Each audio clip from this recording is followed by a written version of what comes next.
Jimmy Wolpert, he was good. But he loosened his lips up. Way to go, buddy. Keep it going.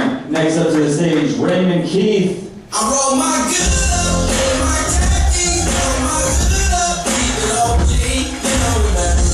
I got the hood with me. Hey, I am from Nebraska.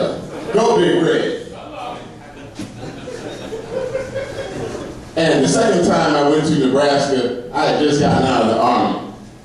And I went in at a 210-pound chubber, and when I came out, I was 180 pounds of mean, lean, fucking fighting machine. And I was bad. I was so bad I could eat a brick, cripple a stick, and drown a drop of water. I was so bad. So when I went to school, I met this woman named Dale, and she had a friend named Chip. And they had dancers, well, they were strippers actually.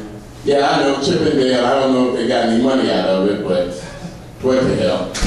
So anyway, we toured all the Midwest cities, the little cities in Kansas, Nebraska, Iowa. And one thing you gotta realize in 1975 was a lot of these white women had never seen a real live black man before. Now they had seen us on television and in the movies and shit, but never up close in person. So what I did was I had this act called Mandingo, of course, and I greased myself all up, and I was buffed and ripped and shit. Yeah, I had a 7-pack. I had a 6-pack up here, and I was packing one big one down here. Well, right now I just got a 3-pack. I got a 2-pack up here, but I'm still packing that big one down there.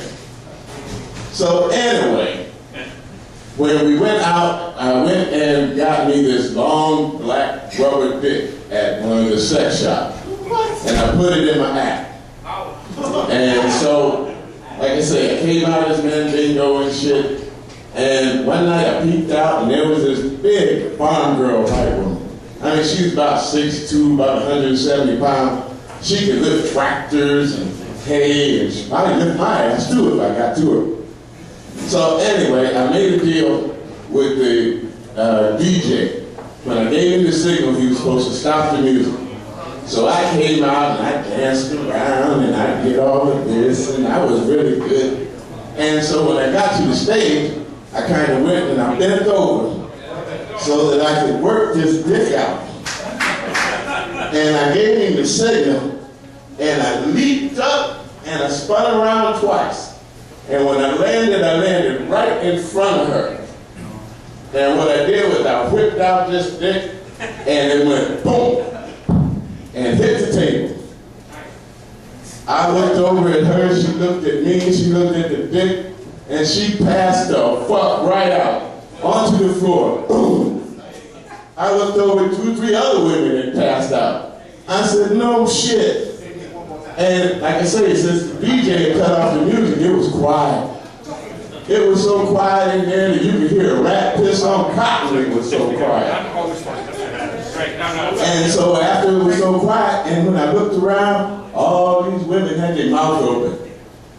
So I said, okay, so I whooped the dick back in there and put it in my pants, and I danced around for a minute, and I went off stage. And about 5 seconds later, it was quiet, and all of a sudden, all these women erupted, and they started screaming and yelling and shit. So I ran back out, I whipped the dick out and threw it back in the backstage, and I ran out, and them women stuffed my pants with all kinds of money for the rest of that night, and they was fishing around, and not one of them was disappointed in what they found. That's my time, and thank you for yours.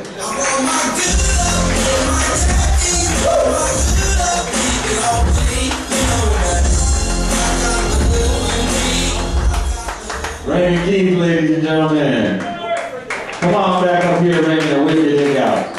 Because we all want to see it. Oh, I think he's about to do it. Come on and look. Oh, shit. I was kidding. And then I throw it over my shoulder. All right. I was kidding. Did he whip it out? I didn't know what. He did? Oh, shit. I think that's probably a fire hazard or something. Let's pretend like that never happened and move right along with the comedy train. All right, the next guy coming to the stage, I'm I'm probably going to pronounce his last name wrong. Give it up for Tim Droin.